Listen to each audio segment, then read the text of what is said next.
우리 첫 번째 시간에는요, 조금 길게 얘기했지만 성희롱이나 직장 내 괴롭힘은 서로를 배려하는 것이 시작이다. 서로를 이해하고 배려해야 한다라는 얘기를 좀 했어요. 그래서 첫 번째 시간에 이제 다른 문화를 살펴보면서 이런 문화가 있네? 극혐. 이게 아니라 그런 문화도 있구나. 저 문화는 저런 그 풍습이 있구나라는 걸 이해했죠. 마찬가지로 개인이 갖고 있는 가치관, 성인지 감수성에 대해서 그럴 수 있구나라는 생각을 하는 게 필요하다는 얘기를 드렸습니다.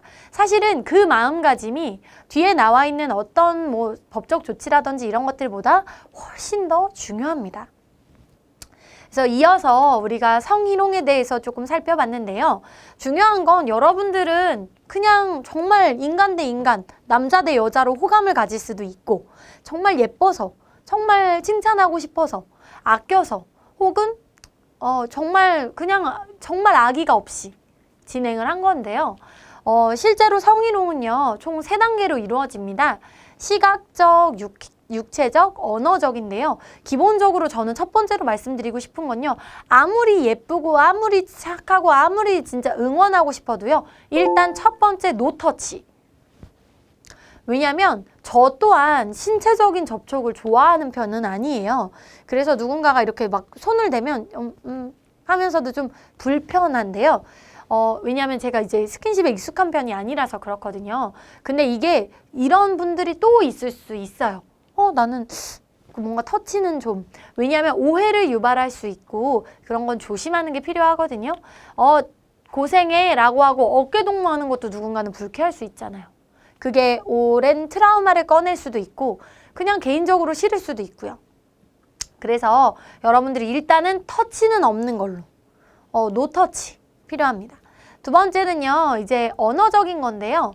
요게 지키기가 제일 어려워요. 대부분은 육체적인 부분에서는 이제 좀 그래도 조심을 많이들 하시는데 시각적인 거 요것도 좀 조심 잘 하시거든요. 시각적인 건 뭐냐면 예를 들어 내가 이제 내 배경화면에 이제 약간 비키니를 입다만 혹은 이렇게 좀 되게 더위를 많이 타시는 여성분 사진을 막 올려놔요. 그럼 도명하며 이제 그분들이 볼 수 있잖아요. 그렇게 되면 시각적인 성희롱이 될 수 있습니다. 혹은 그분에게 이런 사진을 보여준다든지 이건 어떻게 생각해? 이런 식의 표현은 성희롱이 될 수 있어요. 그렇기 때문에 조심하시는 게 필요하고요. 사실은 중요한 건 관계가 좋았어. 예를 들어 친해서 이런 농담을 되게 잘했어. 근데 관계가 틀어졌어요. 그래서 그걸 캡처해서 예를 들어 대화방에 뿌릴 수도 있죠. 그러면 사람들은요, 과정 보지 않아요. 결과만 봐요. 그래서 우리가 친했고 그런 농담을 같이 했고 얘도 같이 놀았고 얘도 같이 보냈고 이거 관련 없음. 결과만 보고요. 결국에는 우리가 의도치 않게 가해자가 될 수 있어요. 그렇기 때문에 그런 것들은 공유하지 않으시는 걸로. 육체, 신체 시각 안 됩니다. 제일 어려운 게 이제 언어적인 거죠. 언어적인 표현이 참 어려운데 기본적으로 그래서 제가 이제 요즘 그 기업 커뮤니케이션을 다니다 보면 말씀을 잘 안 하시려고 하더라고요. 여직원분들이랑. 왜냐면 괜히 오해 사기 싫거든. 괜히 문제 만들고 싶지 않거든요. 그래서 아예 말씀을 안 하시는 경우도 있는데요. 개인적으로 그건 추천드리지 않습니다. 그러니까 업무적으로 진행을 하시면 조금 더 깔끔하게 진행할 수 있고요. 언어적인 부분이 조금 까다롭기는 한데요. 까다롭다기보다 여성이라는 걸 제외하고 그냥 우리 회사 동료 혹은 회사 직원이다라는 생각으로 임해주시면 조금 더 좋을 것 같습니다. 실제로 저희가 이제 사례를 수집해보면 그런 게 많아요. 그냥 이제 출장을 갔는데 호텔 주차장에서 잠깐 얘기 좀 하자라고 붙잡은 것도 성희롱이 되나요? 될 수 있어요. 성희롱의 기준은 상대방이 피해자가 느끼는 감정이기 때문이에요. 그래서 피해자가 먼저 얘기한 게 아니라면 나는 가해자가 될 수 있어요. 나는 정말 이성적인 호감으로 그랬을 수도 있지만 그게 성희롱이 될 수도 있습니다. 그래서 조심하시는 게 필요합니다. 자, 지금부터는 직장 내 괴롭힘에 대해서 조금 더 살펴볼 건데요. 우리 지난 시간에 내 행동 직장 내 괴롭힘일까 얘기를 살펴봤어요. 실제로 여기 있는 사례 모두가 직장 내 괴롭힘에 해당이 됐습니다. 그래서 직장 내 괴롭힘은요, 사업 장에도 악영향을 미치고요. 피해자에게도, 가해자에게도 악영향을 똑같이 미칩니다. 나는 그게 솔직히 직장 내 괴롭힘은요, 내가 그게 잘못된 건지 몰랐어 라고 하기에는 조금 문제가 있어요. 이 부분은 좀 주의하시는 게 필요해요. 성인지 감수성은요, 모를 수 있거든요. 다를 수 있거든요. 근데 이거는 명확해요. 명확합니다. 근데 조금 뒤에 기준이 업무에 관련된 거는 조금 애매하긴 한데요. 그 부분은 조금 더 살펴볼게요. 서로 조심하실 수 있는 포인트가 훨씬 더 많아요. 그래서 한 번씩 살펴보도록 하겠습니다. 직장 내 괴롭힘에 대해서 조금 정의를 내려볼게요. 근로기준법 직장 내 괴롭힘 금지 제17조 2항입니다. 이게 이제 19년도 7월 16일 날 이제 개정이 됐고요. 실제로 이제 여러분들이 그 법으로서 만나보시게 된 건데요. 직장 내 괴롭힘 금지법이 아예 생긴 겁니다. 그래서 사용자 또는 근로자의 직장에서의 지위 또는 관계 등의 우위를 이용해서, 중요한 건 이거는 동료 이런 거 아닙니다. 우위가 있습니다. 업무상 적정 범위를 넘어, 자 별표 딱 쳐주세요.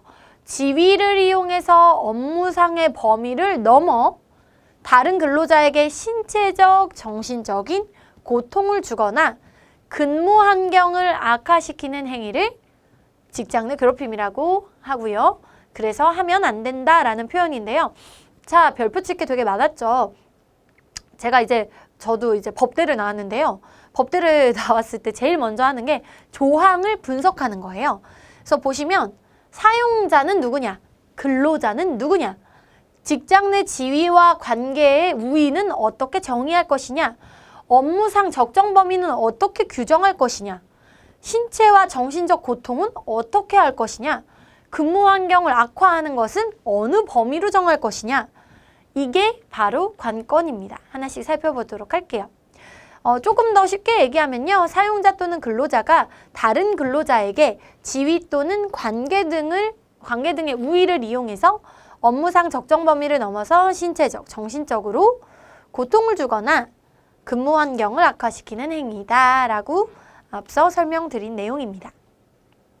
하나씩 살펴볼게요. 직장 내 괴롭힘을 어떻게 판단하느냐? 일단 행위자입니다. 괴롭힘의 행위자가 사용자이냐, 근로자이냐, 이거는 상관없어요. 꼭 우월한 지위와 관계라는 게, 우위의 관계라는 게 꼭 지위를 말씀드리지는 않습니다. 동등한 동기라고 해도, 직급이 같다 해도, 직급이 좀 다르다고 해도 우위를 차지할 수 있어요. 자, 그렇기 때문에 괴롭힘의 행위자가 누군지가 중요해요. 그리고 둘이 어디서 만났는지. 안 그러면 이제 직장 내 괴롭힘이기 때문에 직장의 범위를 벗어나서는 안 되겠죠. 행위 요건은요, 우월한 지위 관계, 지위와 관계를 이용해야 되고요. 업무상 적정 범위를 넘어야 돼요. 이게 중요합니다. 업무에 관련된 건 괴롭힘이라고 보기가 어려워요. 물론 폭언이나 폭행처럼 당연히 안 되는 것들이 있죠. 그런 걸 제외하고는 업무 안에서는 이거 다시 써오세요. 이거 다시 써오세요. 10번을 막 수정을 시켜. 그걸 직장 내 괴롭힘으로 볼 수 있을까요? 그렇진 않아요. 그거는 업무에 관련된 거고 조금 더 최대 효율을 내려는 업무적인 일이기 때문에 그거는 직장 내 괴롭힘으로 보지 않았습니다. 이거 실제 판례예요. 그래서 신체적, 정신적으로 고통을 주거나 근무 환경이 악화되는 것, 아까 살펴본 내용이죠. 자, 행위 장소. 자, 행위 장소 중요합니다. 직장 내 괴롭힘이라고 해서 회식이나 출장이나 뭐 집 앞이나 이런 건 해당이 안 된다고 생각하시는데요. 행위 장소는요, 업무 수행 혹은 지위를 이용할 수 있는 모든 곳에 해당합니다. 좀 놀랍죠? 그게 뭐냐? 외근 출장지 등 업무 수행이 이루어지는 곳도 포함이고요. 그리고 회식이나 기업 행사 현장 출장 포함입니다.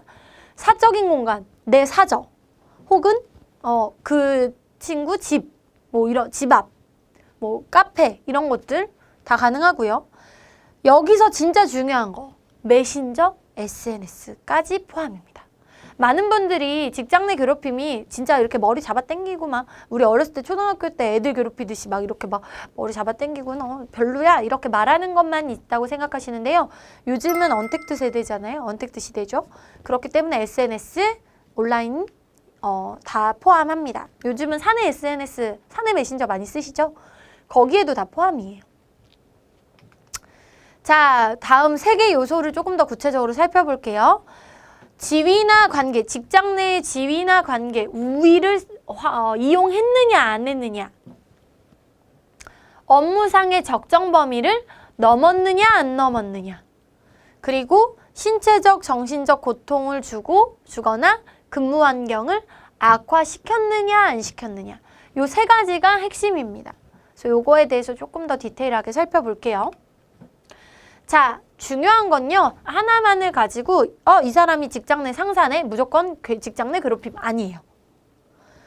그건 뭐냐? 종합적으로 판단하겠다는 거예요. 당사자와의 관계가 꼭 위아래여야 되느냐? 아니죠. 우위라고 했잖아요. 이 프로젝트에 내가 PM이에요. 그래서 이 사람이 도와줘요. 동료예요. 그래도 우위가 있죠. PM이라는 우위가 있죠. 그렇기 때문에 이 사람 말을 들어야 되는 상황이잖아요. 그래서 당사자와의 관계도 중요하고요. 두 번째는 행위, 장소와 상황이에요. 내가 사적 공간에 찾아가. 우리가 휴일에 만나서 카페에 갔어. 그래도 그것 또한 직장 내 괴롭힘에 해당할 수 있습니다. 행위에 대해서 피해자의 반응이 사실 되게 중요하죠. 피해자가 그냥 그래 이 정도는 이라고 수용했을 경우는 애초에 직장 내 괴롭힘이 성립이 안 해요. 사실 정확히 말하면 성립을 했지만 이의 제기를 하지 않은 것뿐이에요. 근데 여러분 이의 제기를 안 했다고요 문제가 발생하지 않은 것은 아닙니다. 이게 지금 여러분들이 직장 내 괴롭힘 예방교육, 성희롱 예방교육을 들으시는 이유는 지금 현재 눈 가리고 아웅하시려고 듣는 게 아니라요. 시대는 점점 더 고차원화되고 다차원화되고요. 소수의 인권과 권리와 가치관을 존중할 거예요. 그럼 우리는 조금 더 많은 사람들의 가치관과 라이프 스타일 그리고 성향을 존중해야 될 거거든요. 그러면 점점 더 성희롱 예방, 직장 내 괴롭힘 예방 이후에 얼마나 더 많은 것들을 예방하면서 지내야 될지 몰라요. 그런데 사실 그 본질은요. 배려거든요. 본질은 커뮤니케이션이에요. 애초에 커뮤니케이션이 잘 됐다면 이건 본질적으로는 이런 예방교육 의미가 없습니다. 그래서 혹시나 이게 상대에게 관계를 유지하기 위해 이런 것들이 필요합니다. 배려예요. 일종의. 그래서 피해자가 지금 문제 삼지 않았다고 한들 그 행위가 잘못되지 않은 것은 아닙니다. 그래서 주의하시는 게 필요하고요. 행위의 내용이나 정도, 1회에 그쳤다라고 해도 직장 내 괴롭힘에 해당할 수는 있는데요. 그렇지만 종합적인 상황을 좀 살펴봐야 합니다. 그리고 행위 기간이 이례적이었는지 단기간이었는지 지속적이었는지 또한 살펴볼 겁니다. 그래서 직장 내 괴롭힘은 구체적인 사정을 종합적으로 판단해서 직장 내 괴롭힘을 규정합니다. 자, 괴롭힘의 행위를 조금 말씀을 드릴게요. 혹시나 나는 업무적인 효율 때문에 이렇게 했는데 이게 직장 내 괴롭힘은 아니었는지 한번 살펴보시기 바랍니다. 자, 정당한 이유 없이 업무 능력이나 성과를 인정하지 않거나 조롱함. 실제 사례인데요. 출신 학교를 가지고 계속 아유 니네 학교가 그거니까 이것밖에 못하지 이런 표현을 쓰시는 분들 직장 내 괴롭힘에 해당됐습니다. 자, 정당한 이유 없이 훈련, 승진, 보상, 일상적인 대우에서 차별함. 근데 아마 사람의 관계에서 모든 사람이 진짜 10손가락이 다 안 아프진 그러니까 손가락 깨물어도 10손가락이 다 아프지만 유독 더 마음 가는 사람들이 있는 건 있을 수 있죠. 저도 이제 사업을 운영하고 보다 보니까 직원분들이 이제 계신데 조금 더 마음 쓰이는 직원분들이 있긴 있어요.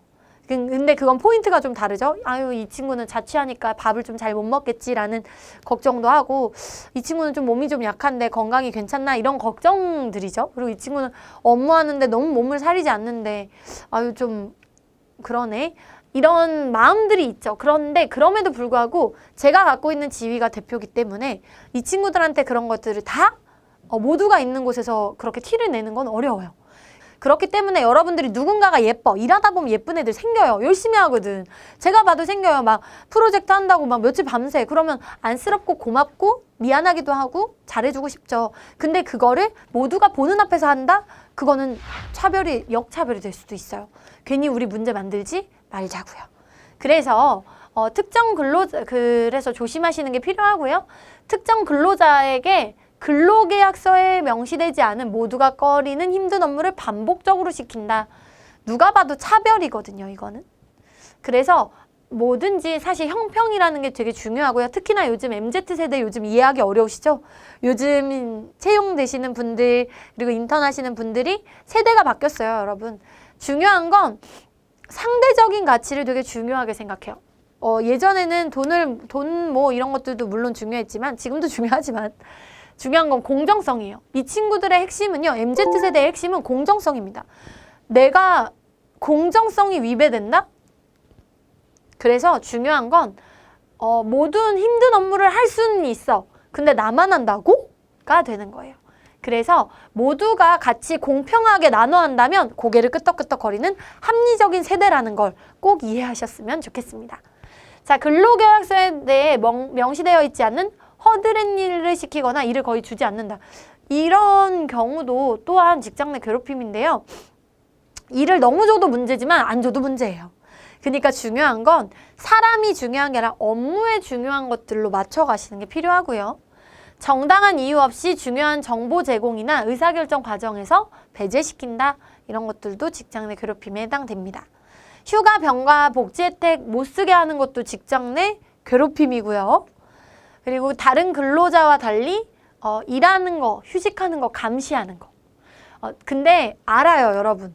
저도 이제 그 기업 컨설팅을 가다 보면 정말 이제 답답한 친구들이 있어요. 근로자분들이 이제 조금만 더 연글면 좋을 텐데 아직 무르익지 않은 근로자분들이 좀 계신데 실제로 이제 한 분은 내가 이제 외부 갔다 올 테니까 어디 가면 이제 팀장님 오시면 나 어디 갔다고 말해줘 라고 얘기를 했어요. 한 근로자분에게. 근데 그 근로자분이 다른 이제 과장님이나 부장님이 오셔서 야, 니네 팀장 어디 갔냐? 라고 하면 저는 모르는데요. 이런 식으로 해서 일을 자꾸 두세 번 만든다든지 엑셀 파일을 이거 보고 있는 걸 똑같이 기입하면 되는데 똑같이 기입을 못해. 어떻게 베껴서 쓰는 건데도 자꾸 오탈자를 만들고 문제를 만들어요. 그러면 이 친구는 더 이상 핵심 업무에 넣기가 힘든 거예요. 알아요. 어떤 얘기인지. 그렇다고 해서 완전히 배제시키는 것은 위험하죠. 그래서 조금씩 일을 학교는 아니에요. 사실 회사가. 그럼에도 불구하고 이 친구 제일 좋은 저는 회사는 그 사람이 잘할 수 있는 가장 잘할 수 있는 강점이 놓여진 자리에 놔주는 게 회사가 할 수 있는 가장 큰 경쟁력이다. 시스템 안에서 그 사람에 맞는 자리로 옮겨주는 것이 회사의 중요한 시스템이라고 생각하는데요. 그게 조금 필요합니다. 아마 좀 이게 애매하시고 힘드실 거예요. 왜냐하면 저도 약간 완벽주의 성향이라 이게 안 되나 싶을 때가 있거든요. 근데 그럼에도 불구하고 그냥 저 같은 경우는 제가 그냥 웬만하면 조금 더 하거나 아니면 좀 가르쳐요. 좀 오래 시간이 걸리더라도. 근데 이게 조직이 커지면 커질수록 그게 힘들거든요. 그리고 또 성향에 따라서도 다르고. 그래서 힘드시겠지만 조금 더 배려하시는 모습이 필요합니다. 사적인 심부름이나 일상생활 관련된 거는 지속적 반복적으로 지시할 때 솔직히 1회 정도는 그럴 수 있어요. 근데 이게 반복되게 되면 안 되죠. 왜냐? 요즘은요. 커피 타는 거 혹은 복사하는 거 또한 내가 그런 업무를 해야 돼? 라는 생각을 하는 사람들도 생겨요. 근데 애초에 그런 걸로 이제 일을 하게 된다. 그러면 문제가 없지만 그게 아닌 예를 들어 담배를 사와라. 업무와 관련 없어. 차라리 복사하는 거 오케이. 근데 내 담배를 사와라. 이런 것들은 조금 지양하시는 걸 추천드립니다. 자, 개인사에 대한 뒷담화나 소문 또한 업무와 관련 없죠. 업무와 관련 없지만 직장 내 괴롭힘의 행위에 해당됩니다. 이거는 좀 별표 쳐주세요. 그래서 사실 중요한 건 배려인 것 같아요. 모든 핵심은. 계속 말씀드리지만 중요한 건 직장 내 괴롭힘 하지 마세요가 아니라 그분도 여러분들이 마주한 그 사람도요. 귀한 딸이고 귀한 자식이고 귀한 아들이에요. 또 누군가의 엄마이기도 하고 누군가의 아빠이기도 할 수 있거든요. 인간 대 인간으로서 존중 하시는 게 조금 더 저는 직장 내 괴롭힘 이 수업 뭐 성희롱 예방교육 2시간 들으시는 것보다 아유 쟤도 누군가의 엄마일 텐데 아유 쟤도 누군가의 아들일 텐데 이런 생각으로 좀 임해주신다면 좋지 않을까 생각해 봅니다. 중요한 건 직장 내 괴롭힘을 예방하는 조치예요. 제가 아까 말씀드렸지만 물건이 깨지고 나서 붙이기가 어렵습니다. 깨진 유리를 다시 붙일 수 있을까요? 어렵죠. 아무리 붙여도 셀 수 있고요. 흉터는 남게 되거든요. 그렇다면 애초에 흉이 지지 않는 게 좋겠죠. 그래서 법 시행 전에 예방 대응 대책을 좀 마련하는 게 필요해요. 여러분들이 지금 오늘 교육을 들으시는 것처럼요. 그래서 취업 규칙에 기재해 주시는 게 좋습니다. 왜요? 우리 회사는 이렇게 신경 쓰는 회사야. 그리고 우리 회사는 이렇게 되면 이런 진행을 할 거야 라는 걸 모두가 공식적으로 알 수 있게끔 만들어 주시는 게 좋습니다. 그리고 작성하신, 변경하신 취업 규칙을 지방고용노동관서에 신고해 주셔야 합니다. 그래야 이제 공식적으로 인정이 되죠. 그리고 예방, 발생 및 조치 제도에 대해서 생각해 보셔야 합니다. 저는 개인적으로는 설문조사 같은 거를 이제 안내 안 되게 뭐 DM 요즘은 뭐 구글 문서나 이런 거 많잖아요. 그래서 구글 폼 이런 거 활용해서 익명으로 해가지고 조금 파악해 보시는 거 저 굉장히 필요합니다. 왜냐하면 우리가 바뀌지 않으면 위에서 바뀌지 않으면요 아래는 더해요. 그래서 여러분들이 주도적으로 하는 모습을 보여주시는 게 필요합니다. 우리는 의도하지 않았잖아요. 그런 게 오해를 만들기도 하거든요. 그래서 중요한 건 근로기준법 93호에 이 내용을 반영해서 그 작성 변경한 취업규칙을 신고하지 않으면 500만 원 이하의 과태료를 물게 됩니다. 그래서 실제로 여러분들이 진행을 하고 계시겠죠. 자, 중요한 건 직장 내 괴롭힘을 이미 발생을 했다 쳤을 때 그럼 어떻게 조치해야 되는지 그 의무에 대해서 좀 살펴보도록 하겠습니다. 자, 누구든지 직장 내 괴롭힘이 발생했다고 하면은 그걸 사업장에 신고해야 합니다. 사용자에게 신고할 수 있습니다. 이게 사실은 신고할 수 있다, 신고해야 한다는 조금 다르죠. 근데 문제가 발생하지 않으려면 신고하시는 거 필요합니다. 그래서 중요한 건 여기서 별표예요. 신고의 유무는 좀 늦을 수 있겠죠. 이걸 목격한 사람이 내가 이거를 해도 되나? 괜히 문제가 되는 거 아닌가? 라는 생각을 할 수 있죠. 그런데 신고가 이미 됐다라고 했을 때는 여러분들은 실제로 지체 없이 그 사실을 확인하기 위해서 조사를 하셔야 합니다. 이런 조사 비용 또 조사 인력 들어가죠. 애초에 없는 게 제일 좋아요. 자, 그래서 직장 내 괴롭힘과 관련해서 피해를 입은 근로자 혹은 피해를 입었다고 주장하는 근로자를 보호하기 위해서 근무장소 변경, 유급휴가 명령 등 적절한 조치를 취해야 한다. 중요한 건 피해 근로자의 의사에 반하면 안 돼요. 아, 내가 유급휴가 시켜줄게. 아니요, 전 싫은데요. 전 일하고 싶은데요. 그럼 일을 시켜야 돼요. 근데 물론 이제 그거는 상호 협의하에 진행하시면 좋겠습니다. 자, 직장 내 괴롭힘 사실이 확인한 때에는 피해 근로자의 요청에 따라 요청하면 근무장소 변경, 배치 전환, 유급휴가 명령 등 적절한 조치를 취해야 합니다. 자, 그래서 직장 내 괴롭힘 사실 확인이 된 때에는 지체 없이 행위자에 대한 징계, 근무장소 변경 등 이런 조치를 취해야 하고요. 조치에 대해서는 피해 근로자의 의견을 들어야 합니다. 직장 내 괴롭힘이 발생한 사실을 신고한 근로자 혹은 피해 근로자에게 뭐 파면이라든지 불이익의 조치를 취하시면 안 됩니다. 이제는 두 근로자가 나와요. 실제로 자기가 괴롭힘을 당해서 신고하는 경우는 상관없지만 괴롭힘을 당해. 근데 그걸 제3자가 신고하는 경우도 발생하거든요. 물론 많진 않지만 그렇게 될 경우 두 근로자를 모두 보호하셔야 합니다. 자, 직장 내 괴롭힘 조치에서 첫 번째는 취업 규칙이에요. 그러면 취업 규칙에서 규정을 해야 되는데 어느 게 금지되는 괴롭힘 행위인지를 먼저 정리해 주시는 게 필요해요. 사실은 직장 내 괴롭힘을 당하면 이게 괴롭힘인가 싶거든요. 당한 사람도 한 사람도 애매하거든요. 그런 때 뭐가 필요하죠? 정의가 필요해요. 기준이 필요하거든요. 그래서 여러분들이 먼저 정의를 내려주세요. 이게 괴롭힘이다. 그리고 괴롭힘 예방 교육들 지금은 저희가 처음 할 때는 전체 사례를 보지만 원래는 이제 연애에 한 번 정도 들으시잖아요. 근데 분기별로 사례에 대해서 조금 더 집중적으로 파악하시거나 자료 배포하시거나 하시면 조금 더 좋을 것 같습니다. 그 다음 고충 상담. 제일 중요한 건 예방이에요. 처음에 직장 내 괴롭힘도요, 한 번 당했다고, 한 번의 행위로, 나 직장 내 괴롭힘 당했어. 다 죽었어. 고소할 거야. 이렇게 하는 사람 많지 않아요. 왜요? 근로자도 또한, 이렇게 되면 나중에 소문도 나고 괜히 안 좋은 거 아니야? 라는 생각을 하게 되거든요. 본인들이 오히려. 그래서 자기들이 피해자임에도 불구하고, 넘어가야 되나? 내가 너무 이거 예민한가? 이 생각을 해요. 근데 중요한 건 이런 생각이 이런 고민이 있을 때 그 일이 재발하지 않으면 이분들은 한 번 참고 넘어갈 수 있어요. 그런데 계속 발생한다? 지금 직장 내 괴롭힘이나 성희롱이 왜 문제가 되냐면 내가 안 참은 게 아니거든. 참아봤거든. 그런데 참다 터졌는데 대처가 이렇게 됐다? 그러면 올라오는 거예요. 그래서 중요한 건 여러분들이 내려놓으시.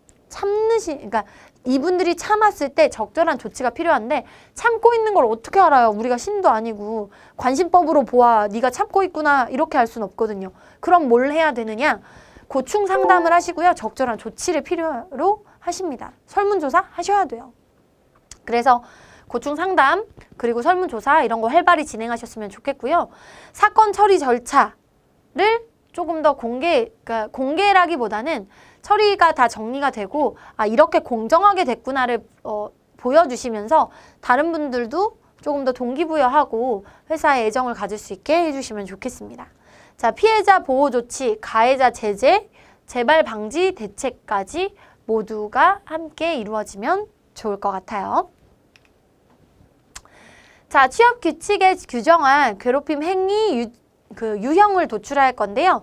실제로 유형을 도출하실 때는 설문조사 진행하시면 너무 좋고요. 부서별로 토론하셔서 진행하시는 것 또한 나쁘지 않습니다. 노조, 노사협의회, 산업안전보건위원회 등 조직 단위의 의견을 반영하시는 것도 좋은 방법이고요. 인사, 노무, 교육, 홍보, 재무, 법무, 감사 등 유관 업무 담당자의 의견을 수렴하시는 것 또한 괴롭힘의 범위를 정의하는 데 상당히 도움이 됩니다. 중요한 건 금지 행위가 무엇인지 구체적으로 말씀해 주세요. 폭언, 폭행은 안 된다라는 나는 것보다는 조금 더 구체적으로 이런 표현, 욕설 이런 식으로 조금 더 구체적으로 말씀해 주시면 좋겠죠. 그리고 기업 내외적인 상황을 고려해서 발생할 수 있는 유형의 상황을 예시로 좀 해주세요. 대부분은 우리가 몰라서 못하는 경우도 생기거든요. 그래서 요거는 분명하게 설정을 해주셔야 받는 사람도 그리고 혹은 하는 사람도 내가 이거 잘못했구나 라는 걸 인지할 수 있습니다. 그래서 직장 내 성희롱에 관한 조치 절차 등 고충 처리 시스템을 적절히 활용하면 좋다. 중요한 건 성희롱이든 직장 내 괴롭힘이든 상대를 배려하지 않았고 상대를 이해하지 못했고 우월한 지위로 내 입장과 내 생각과 내 가치관과 내 경험과 내 행동을 강요했다라는 게 제일 중요한 거거든요. 그럼 그거를 먼저 조치할 수 있는, 예방할 수 있는 것들이 필요하겠죠. 자, 중요한 건 많은 분들이 이제 계속 말씀을 드렸는데요. 직장 내 괴롭힘과 성희롱이 뭐가 다르냐 라는 걸 많이 물어보시는데요. 저는 솔직히 말하면요. 본질은 같다고 봅니다. 누누이 강조드렸죠. 지금 거의 우리 2시간째 말씀을 드리는데요. 첫 번째는 배려입니다. 배려는 어떤 거냐? 상대방에게 내 가치관, 행동, 경험 이런 것들을 강요하는 데서 발생하는 거거든요. 그게 상대의 입장을 배려하지 못하는 거예요. 그런데 세부적으로 조금만 더 살펴보도록 하겠습니다. 직장 내 괴롭힘은 어떤 거냐? 근로기준법 76조 2항에 나와 있는데요. 사용자 또는 근로자가 직장에서 지위 또는 관계 등의 우위를 통해서 업무상 적정 범위를 넘어서 다른 근로자에게 신체적, 정신적으로 고통을 주거나 근무 환경을 악화시키는 것을 이제 직장 내 괴롭힘이라고 아까 말씀을 드렸습니다. 이제 귀에 딱지가 앉으실 것 같아요. 그러면 직장 내 성희롱은 어떤 거냐? 남녀 고용 평등과 일가정 양립 지원에 관한 법률 여기 제2조 2호에 따라서 사업주, 상급자 또는 근로자가 직장 내의 지위를 이용해서 업무와 관련하여 다른 근로자에게 성적 언동 등으로 성적 굴욕감, 혐오감을 느끼게 하여 성적 언동, 그 밖의 요구 등에 따르지 아니하였다는 이유로 고용에 불이익을 주는 것을 성희롱이라고 합니다. 실제로 근데 이제 이게 조금 더 여러분들이 살펴보셔야 되는 건 일단 둘 다 공통적인 게 뭐죠? 일단 행위자겠죠. 행위자가 우월한 지위를 갖고 있다라는 것, 그리고 업무 관련성이겠죠. 업무 관련에 한해서 정말 업무라는 건 여러분 사람은요, 저는 이처럼이라는 사람은 지금 여기에서는 강사죠. 그런데 저는 집에서는 딸내미입니다. 그리고 저희 회사에서는 대표로 일하고 있고요. 그리고 저도 이제 대학원에서는 학생으로 또 일하고 있고요. 그리고 누군가에게는 이제 컨설턴트로서도 일하고 있습니다. 또 누군가에게는 친구겠죠. 하지만 저는 다 떠나서 인간이라는 인간 존재, 본질을 가지고 있습니다. 그런데 한번 생각해 보세요, 여러분. 모든 관계가 다 떨어져서 이처럼만 존재할 수는 있을까요? 없죠. 여러분이 예를 들어 그 직원분과 인간적인 유대감을 가지고 있어요. 근데 업무와 연관된 걸 떨쳐낼 수는 없어요. 중요한 건 뭐냐? 여러분들이 잊지 않아야 할 건 그 사람의 인간 고유에 가진 인권을 잊지 않으셔야 되고요. 그리고 그 사람이 파트를 갖고 있다라는 거죠. 그 중에 우리가 뭘로 연을 맺었냐? 업무로 연을 맺었다는 거예요. 그럼 이 업무상의 지위가 그 사람과의 개인적인 관계에서 영향을 안 미칠 수는 없습니다. 그렇기 때문에 여러분이 꼭 기억하셔야 될 건 내가 하는 행위가 예뻐서 그냥 뭐 친근해서 이런 것들은 해당이 되지 않아요. 중요한 건 일단 폭언, 폭행 이런 것들은 당연히 안 되고요. 업무상의 범위라는 것도 참 애매한데요. 업무상의 연관성이 좀 있어요. 업무상의 연관이 돼 있어요. 그럼 그 범위는 뭐 계약이라든지 혹은 이제 그 업무 지시 전달, 기획 이런 것들을 모두 포함하는 거겠죠. 그런데 여기서 지위를 이용하시는 거, 이게 핵심입니다. 그래서 중요한 건 고용에 둘 다 불이익이 있었다라는 거죠. 이거는 본질적으로는 저는 동등하다고 보거든요. 그래서 여러분들이 배려라는 것을 핵심으로 말씀드리겠습니다. 자, 한 번 더 보겠습니다. 근로기준법과 남녀고용평등법 적용의 관계 대부분은 직장 내 그 괴롭힘과 성희롱이 완전 분리돼서 이루어지지는 않아요. 물론 분리되는 경우도 많지만 같이 가는 경우도 있거든요. 그래서 한번 보면 사업주가 성희롱을 했거나 사내 성희롱 사건 미처리 시 과태료를 부과합니다. 과태료를 부과하죠. 그래서 성적 언동이 문제돼 있는 상황이면 남녀고용평등법을 우선으로 적용합니다. 중요한 건 뭐냐면 성적 언동이에요. 이 성적 언동이라는 게 섹슈얼 혹은 젠더인데요. 젠더라는 건 뭐냐? 사회적인 성이에요. 여성이라는 사회적인 성이고요. 이 섹슈얼은 육체, 신체, 아예 그냥 여성이에요. 예를 들어 머리를 기르는 건 여성은 머리를 기른다라는 건 어디에 해당할까요? 젠더에 해당되겠죠. 여성이 가슴이 있다라는 건 섹슈얼에 해당이 되겠죠. 그렇기 때문에 여러분들이 젠더는 성희롱으로 보는 경우도 요즘은 있습니다. 그런데 점점 확대가 되고 있거든요. 그러니까 과거에는 젠더는 아예 아니야 라고 했지만 요즘은 젠더 또한 성희롱의 영역으로 포함이 돼요. 그래서 요거는 과거로 이제 여러분들이 기본적으로 인식하실 때 젠더는 성희롱 아니고 섹슈얼은 맞아 라고 하셨는데요. 요건 여러분들의 인식이죠. 제가 다시 말씀드리면 둘 다 성희롱에 해당될 수 있습니다. 여러분 중요한 건 지금 제가 여러분께 성희롱 예방에 대해서 직장 내 괴롭힘에 대해서 강의하고 있는 제가 여성이라는 존재로만 보이실까요? 아니죠. 저는 오늘 여러분들께 강의를 하러 온 강사죠. 중요한 건 업무를 하는데도 마찬가지로 여성, 남성이라는 성별이 그 사람의 부분이 전체에 영향을 미치지는 않습니다.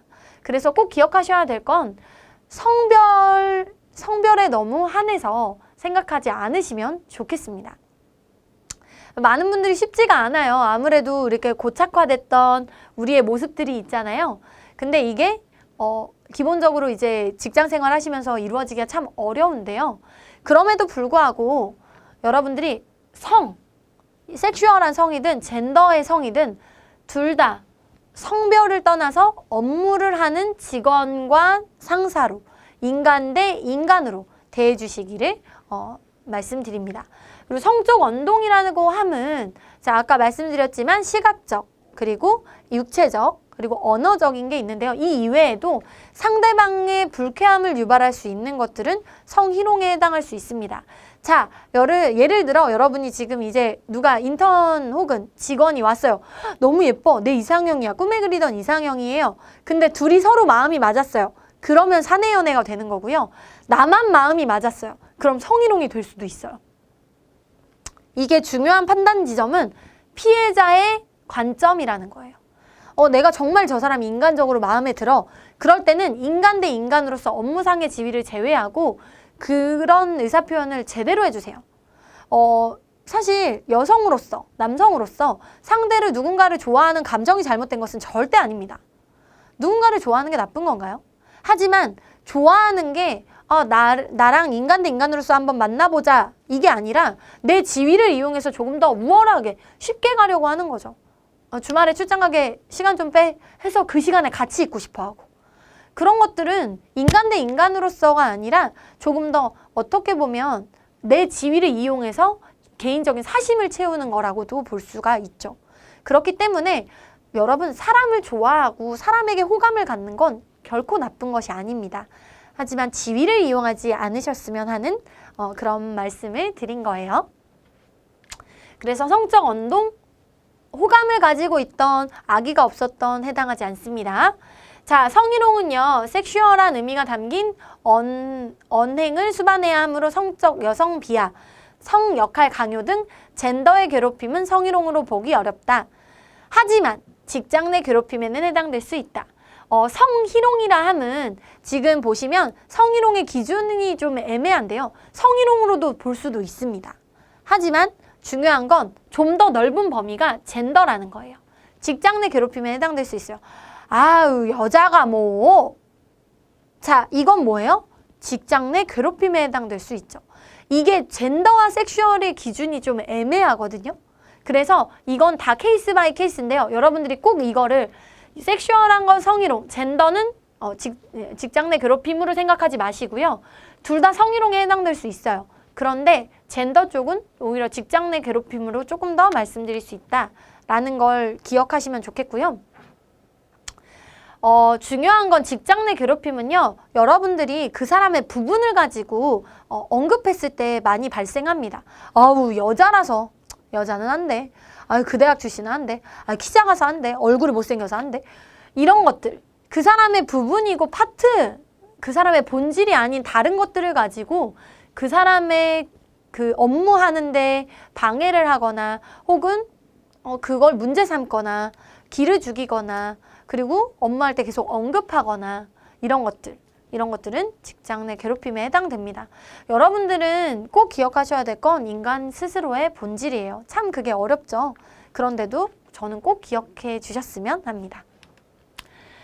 자, 중요한 건 직장 내 괴롭힘과 성희롱은 어떻게 처리를 하느냐. 사업장의 문제 행위와 판단 및 처리에 대해서 조금 살펴볼 건데요.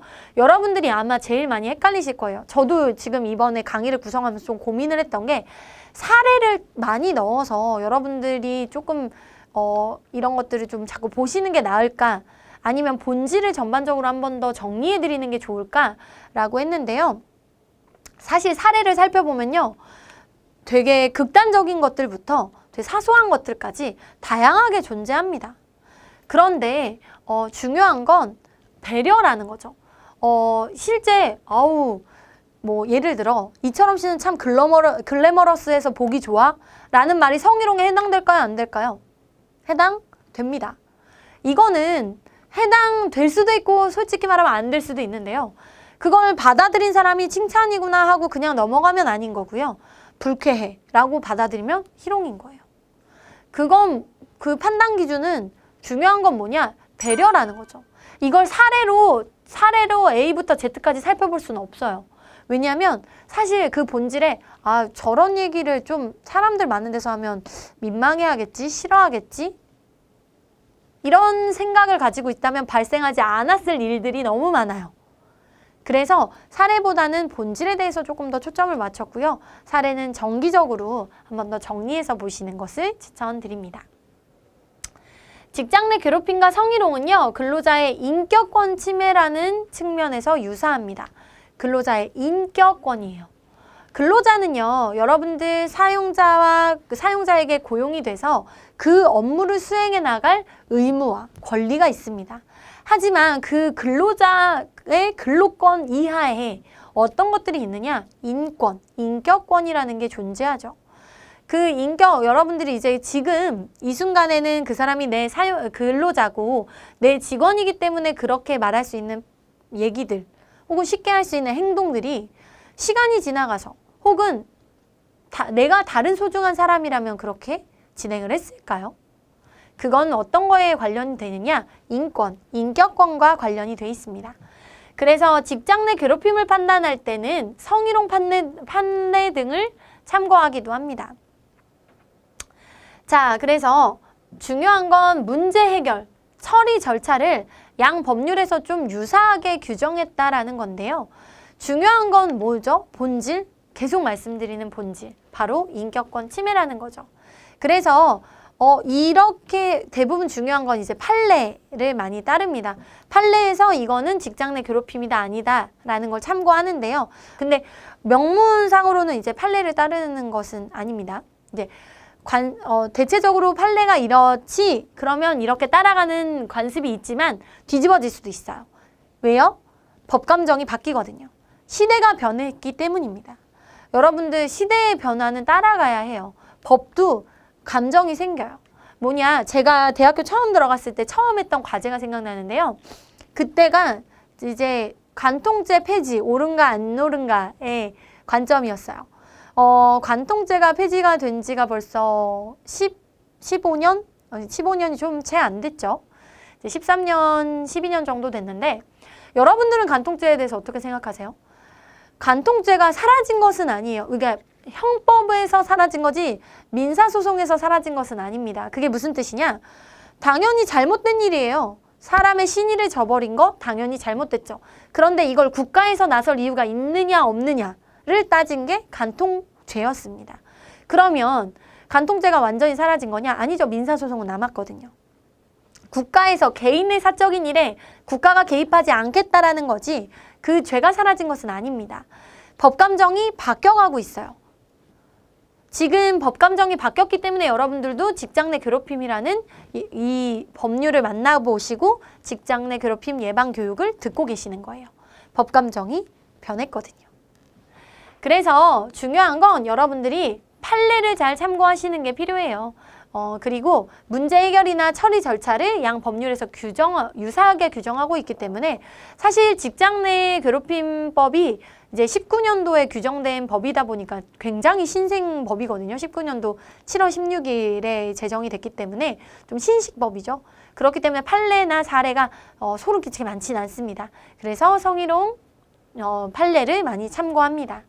그래서 문제 해결이나 처리 절차들을 통합 운영하는 것 또한 가능하기 때문에 여러분들도 한번 살펴보세요. 아, 이런 게 문제가 될 수 있구나 라는 걸 한번 살펴보시면 좋겠습니다. 자, 중요한 건 저희가 첫 번째는요, 이해를 한번 해야 된다라는 걸 말씀드렸어요. 아, 우리가 차이가 있구나. 이 차이를 좁히는 게 필요하구나. 서로 이해하는 게 필요하구나 라는 거에 대해서 얘기해봤죠. 그 다음에 첫 번째 파악하기 시간에서는요, 성희롱이라는 게 뭐고 어떻게 예방할 수 있는지에 대해서 얘기해봤고요. 두 번째는 직장 내 괴롭힘에 대해서 한번 얘기를 해봤습니다. 자, 마지막 시간에는요, 우리 수용을 한번 해볼 건데요. 오늘 전체 지금까지 했던 내용들을 한번 반복해서 정리해보고요. 그리고 수용하는 내용들 한번 보겠습니다. 혹시 옛날에 여러분 버스 기억하세요? 너무 옛날일까요? 요거는 제가 예전에 이제 버스 탈 때 기억인데요. 버스를 타면 제가 어렸을 때 안내양이 있었을 수도 있는데 제가 기억하는 한은 안내양 분이 이제 사라지고 있는 추세였던 것 같아요. 예전에 이제 버스에 올라가면 그 위에 이렇게 동그랗게 생긴 이렇게 네모나게 생긴 판이 있었는데 여기가 되게 뜨끈뜨끈했거든요. 그래서 이렇게 있는 분들 이제 앉는 자리가 없으면 애기들이나 뭐 이런 분들 여기 올라가서 이제 짐을 놓거나 저도 올라가서 앉았던 기억이 있어요. 여러분 혹시 기억나시나요? 그리고 이제 저는 솔직히 말하면 버스 승차권이 아니라 토큰을 썼었는데 토큰 오랜만에 들으시죠? 저는 기념으로 승차권이랑 이제 아버지가 승차권 토큰 이런 거 좀 모으시거든요, 우표. 그래서 지금 집에도 이제 몇 가지가 있는데 이런 것들 이제 요즘은 다 카드 쓰잖아요. 카드 쓰는데 요즘은 이제 승차권 내고 이제 거기 버스 정류장 앞에 가면 이런 거 사는 데 있었잖아요. 이렇게 문 이렇게 놀이동산 가면 표 사듯이 매표 하는 데서 사듯이 이런 거 회수권 같은 거 사가지고 막 10장을 11장 만들어가지고 막 타고 왜냐면 잘 자르면 11장 되거든요. 그래서 그렇게 타고 그랬던 것 같아요. 그리고 중요한 건 옛날에는 버스에서 담배를 피셨어요. 그래서 저희 할머니가 정말 무서웠거든요. 저희 할머니가 정말 동네에서 되게 유명하셨는데 제가 이제 어렸을 때 햇빛 알레르기가 있어서 집에서 놀고 있잖아요. 그러면 이제 동네 애들이 놀자 이러고 쫓아오면 할머니가 그 애들 옆에다가 이제 막 이렇게 물집 끌면서 가라 그랬어요. 애들이 이제 맨날 여기 들어온 거 묻혀가지고 오니까 저한테 병균 옮긴다고 이제 첫 손주여서 되게 귀하게 할머니가 되게 세셨거든요. 동네 방네에서 싸움 굉장히 많이 하셨습니다. 근데 버스에서 누가 담배 피시면 담배를 핀다. 그럼 우리 할머니가 이제 정의의 사도 안 꺼! 그래서 막 싸우고 그러면 그 남자가 결국에 이제 끄고 그랬던 것 같아요. 제가 많이 봤었어요. 보시면 뒤에 여성분도 이거 하고 계시잖아요. 버스나 이렇게 식당이나 이런 데서 담배 안 피게 된 지 오래 안 됐죠. 생각보다. 왜냐면 제 나이가 소름 끼치게 많진 않습니다. 그래서 강산이 변하진 않았어요. 그리고 예전에는 이렇게 가운데 버스가 되게 넓었던 것 같아요. 여기 다 서가지고 옹기종기 이렇게 막 붙어가지고 했던 것 같아요. 참 추억에 젖었죠. 자, 요즘은 상상할 수 없는 또 다른 걸 한번 살펴보도록 하겠습니다. 체벌이죠. 저희 이제 체벌하면 또 할 말 많아, 우리. 이걸로 한 2시간 술 먹을 수 있어요. 왜냐면 이제 보시면 이렇게 올려서 빠따 맞는 것도 많았고요. 그리고 이제 거의 줄빠따였죠. 그냥 지각하면 이제 야구방맹이, 오늘 당구채. 이런 거 이제 그리고 이제 각각 이렇게 그런 걸로 이제 평소에 여기가 엉덩이 두드리고 다니시거든요. 뭐 효자손. 이렇게 약한 분들은 이제 그 효자손 정도 하시고 회초리 정도도 들고 계시는 분도 있고 나무 이렇게 박달나무 뭐 이런 거 그런 것도 쓰시고 그러면 이제 아침에 지각하면 일렬로 이제 교문 앞에서 이제 이렇게 쓰고 저희 때는 이게 조금 더 완화되고 있는 추세여서 남자는 이제 엎드려 뻗쳐하고 여자는 무릎 꿇었어요. 무릎 꿇고 손 들고 있었어요. 근데 이제 빠따는 똑같이 맞았어요. 그래서 여기 줄 서가지고 줄로 맞고 그랬거든요. 그리고 실제로 이렇게 벌 쓰기도 했던 것 같아요. 저 때는. 이런 건 아니었어요. 요 정도는 아니었어요. 근데 남고에서는 실제로 이랬다고 하더라고요. 그리고 이제 여기 이제 이렇게 엎드려 뻗쳐 하고 있는 친구 위에 앉아서 수업하시고 요즘은 상상 못하죠. 이런 끌려가요, 이거. 그리고 이제 이렇게 발바닥 맞는 거. 저희도 이제 무릎 꿇고 올라가서 책상에 의자 들고 책상에 무릎 꿇고 올라가서 의자 들고 있었거든요.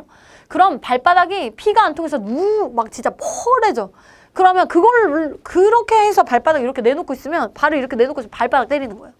어렸을 때 왜 맞았는지는 기억이 안 나요. 맞은 기억만 있어요. 자, 여러분 한번 생각해 볼게요. 예전에 담배 피던 거? 버스에서 담배 피던 거? 당연했죠. 근데 요즘 그러면 끌려가요. 요즘 버스 정류장에서 피워도 끌려가요. 요즘 체벌? 이것도 끌려갑니다. 요즘 세상이 이렇게 바뀌었어요. 세상은 변하고 있는데요. 나는 변하지 않았다고 말하는 거 허용되지 않습니다. 세상은 어떻게 바뀌고 있냐면요. 하나의 진리가 아니라 다차원의 가치를 존중하고요. 다수가 아니라 소수의 가치를 존중하는 세대로 바뀌어가고 있어요. 점점. 우리가 지금 성희롱 예방 교육하고 있고 직장 내 괴롭힘 예방을 교육을 하고 있는데요. 앞으로는 또 어떤 예방 교육을 할지 몰라요. 지금은 인식이 변해가고 있는 중이니까요. 이런 시대를 이제 포스트 모더니즘 시대라고 하는데요. 하나의 진리, 하나의 가치가 아니라 다차원적인 가치를 인정하는 시기가 된 겁니다. 그럼 여러분들은 어떤 가치를 인정하시겠습니까? 시대가 변하는데 라떼는 마리아를 외치면서 나 때는 말이야 이런 거 아니야. 성희롱 예방, 직장 내 괴롭힘 예방을 공부하시는 것도 시기에, 시대의 변화, 우리 법감정도 변화했었잖아요. 라떼는 말이야, 라떼는 말이야 하면서 멈추시겠나요? 멈추실 예정이신가요? 아니면 그래 요즘은 어떤데? 라는 열린 마음으로 한번 들어보실 건가요? 여러분은 시대는 계속 변하고 있습니다. 그리고 여러분은 중요한 이 사회를 움직이는 기업의 중심이십니다. 그런데 정말 시대의 흐름을 외면하실 건가요? 시대의 흐름을 외면하고서는 사업을 진행하시고 리더가 되시고 사람을 이끄는 게 참 쉽지 않습니다. 그래서 여러분들이 조금만 더 열린 마음으로 직장 문화를 만드시고 직원분들을 이해해 주시면 좋겠습니다. 그리고 하나 더 말씀드리고 싶은 내용은요. 우리가 지금 이해하고 파악하고 수용하는 이 세 단계를 함께 거쳤죠. 이건 개인의 문화를 인정하고 차이에 대해서 배려하고 시대의 변화를 수용하자라는 의미로 말씀드렸습니다. 제가 마지막으로 드리고 싶은 얘기는 바로 시절 인연인데요. 저는 이제 종교는 없지만 제가 항상 생각하는 거, 제 이름이 이처럼이잖아요. 제 이름은 이제 제가 개명한 건데요. 딱 지금 이처럼, 지금 만나는 사람, 지금 만나는 이 순간, 그리고 지금 하는 내 일이 제일 중요하게, 내 지금 이 순간을 제일 중요하게 생각하자라는 게 제 모토거든요. 근데 갑자기 이 얘기를 드리는 이유는 여러분들이 인턴 혹은 직원, 지금 만나는 사람들, 잠깐의 여러분의 시절 인연입니다. 여러분의 행복을 어디서 찾으시나요? 여러분의 직장의 행복, 직장을 만드는 사람은 누군가요? 생각해보면 이 계약을 따서 행복한 게 아니에요. 그 돈을 벌어서 행복한 게 아니에요. 그 돈을 벌어서 같이 쓸 수 있는 사람, 그 돈을 벌던 과정이 진짜 중요한 게 아닐까 생각을 합니다. 여러분들이 만나야 되는 직원분들은요, 여러분 인생을 빛나게 해줄, 여러분의 회사를 번창하게 해줄 소중한 시절 인연들입니다. 그분들도 누군가의 귀한 딸이자 아들이고요. 그리고 여러분들 또한 귀한 분들입니다. 서로가 서로를 위하고 아껴준다면 사실 이런 예방교육은 필요가 없지 않을까 생각합니다. 우리 긴 시간 경청해서 들어주셔서 너무 감사합니다. 여러분과 저도 또한 귀한 시절 인연이 된 것 같습니다. 앞으로도 더 많은 시절 인연 많이 만드시고요. 성희롱이나 직장 내 괴롭힘보다는 내가 배려한다 라는 생각으로 진행하시면 좋을 것 같습니다. 지금까지 더 하이픈의 이처럼 강사였습니다.